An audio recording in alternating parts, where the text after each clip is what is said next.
Hi folks, and welcome back to Conan Exiles. So this is a tricks and tips video. I've had quite a few comments over the various videos about how I do some of the what we'll call more advanced techniques for building, such as this walkway that we're standing in at the moment. So I've put together a sort of top 5 advanced building tips and going to show you how to do them. So hope you enjoy. Here you go. Okay, the first technique we're going to use is a method we're going to try and break up the sort of boring flat wall structure that we have typically behind us. There's quite a few parts of our buildings that we'll craft that just require a big flat wall, and they're a bit boring to look at, so we're going to use probably the most famous technique in Conan Exiles building, and that is the pillar trick. And we can use that to place pillars either on the edges or on the corners of foundations to try and make things a little bit more structured and a bit more interesting to look at. So if we look here, if we bring up a pillar, you can see, in fact let's get rid of that wall altogether, you can see that the only place a pillar snaps to on a foundation is right in the middle, like that. And that's no use, we want it on the corners. So we can, well you can put it on any edge. The trick is that a stairway gives you a new snap point.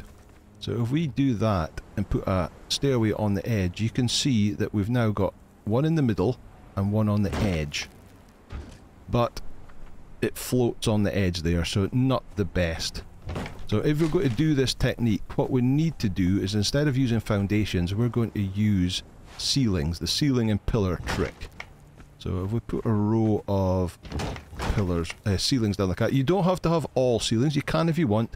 You could have the inner part of your room be foundation, because I think it works out slightly cheaper altogether, and then just have the ceilings and pillars on the outer edge where you're going to put the interesting things. And then we're going to take a ceiling again, a stairs again, and we're going to put that on the edge like that, and we'll place a pillar. But now you can see we've got a second snap point that goes down to the ground. So we can actually take that stair away and it's going all the way down.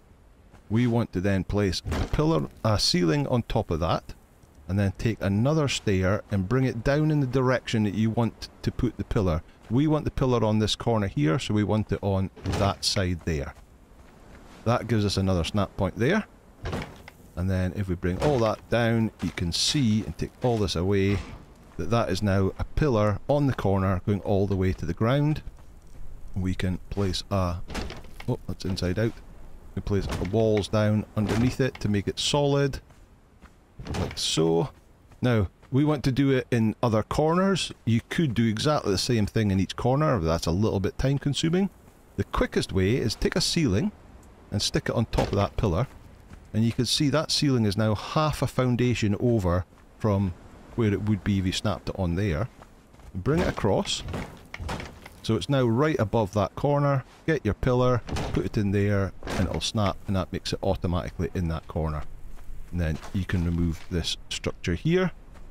Let's see, put the walls under there. We'll put windows here. In fact, no, we'll better put walls just to keep it looking the same as it was before. Outer face, outer face, outer face.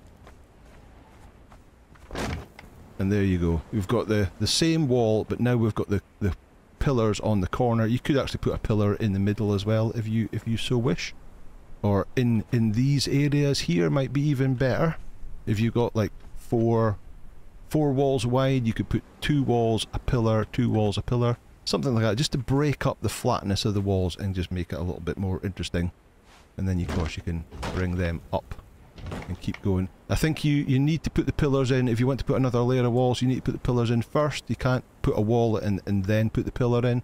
The pillars need to be there, and then you can place the walls at that point. Okay, so there we go. That's the pillars in the corner trick. Next up, we have some towers in front of us. We have a traditional square tower on the right, and we've got the closest we can really get to a round tower on the left using base game materials. There are some DLC and Bazaar parts that have actual proper curves, but using the triangles and the squares like we have on the left, it's kind of a round tower.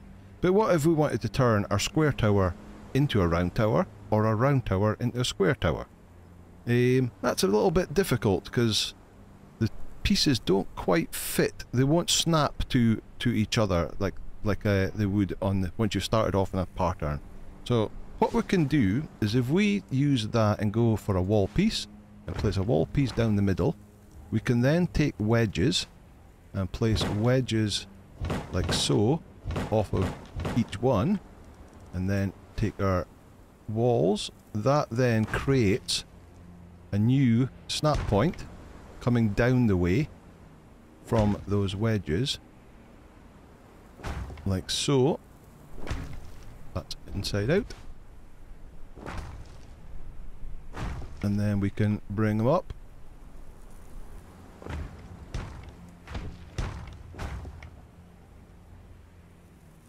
And there we go. Our square tower has now turned into a round tower.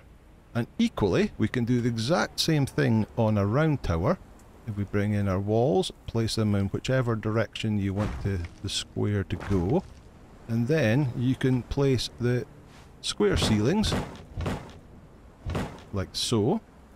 What you then have to do is you place the walls in with the normal snap points underneath to hide that wall that you want to do, like that.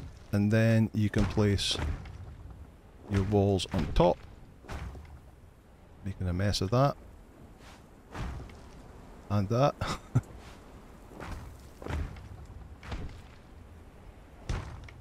And we've turned our round tower into a square tower.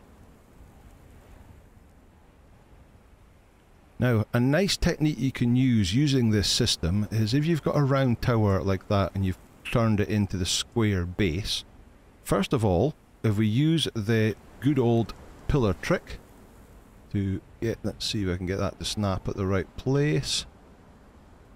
Anywhere on the edge, please. Not there. Not there. There. Put the pillar down on there.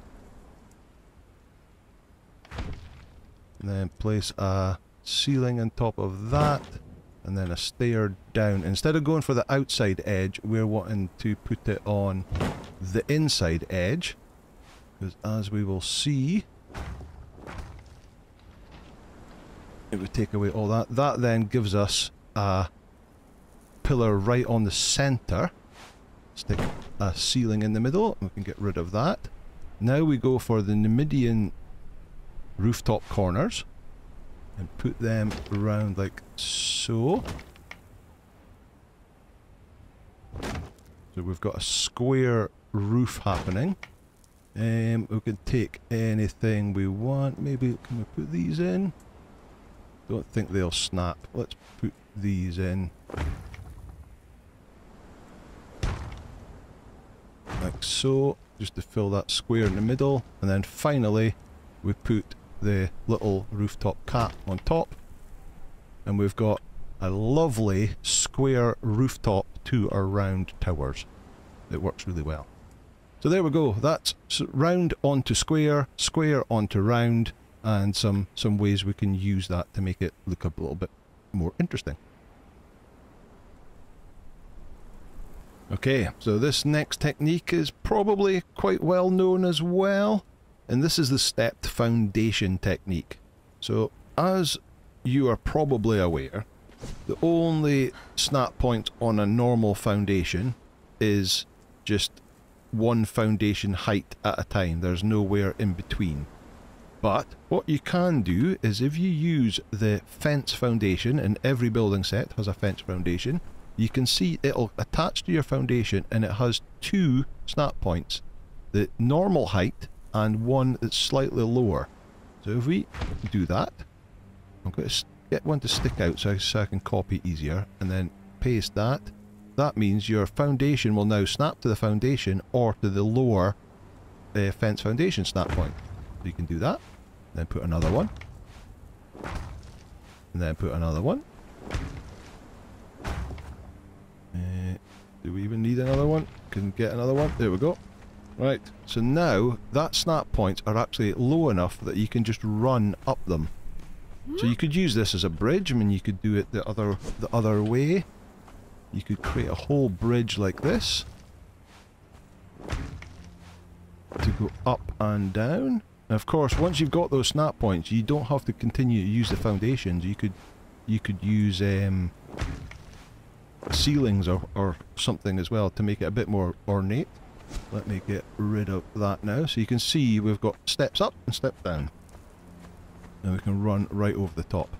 So you could use it as a bridge. You could use it to raise up. If you didn't want a sharp steps, if you wanted to do a multi-layer base, you could use it to slowly raise up to higher levels. Or if you're not quite on a flat level and you need to just step up a little bit but not a whole foundation worth, this is a way to do it. Or, like I'm showing you now, you can use it to create like a stage on your throne room in your base. I've used that technique in there as well. Okay, so that's the step foundation technique. Okay, so technique 4 is another method to try and break up these flat boring walls again. So once again, we've got a base here, we've got walls on either side, and it's flat, it's boring, it's not very exciting. So what we can do is, instead of using a whole wall like we're using right now, let's get rid of them and let's get rid of the ones in the corners as well.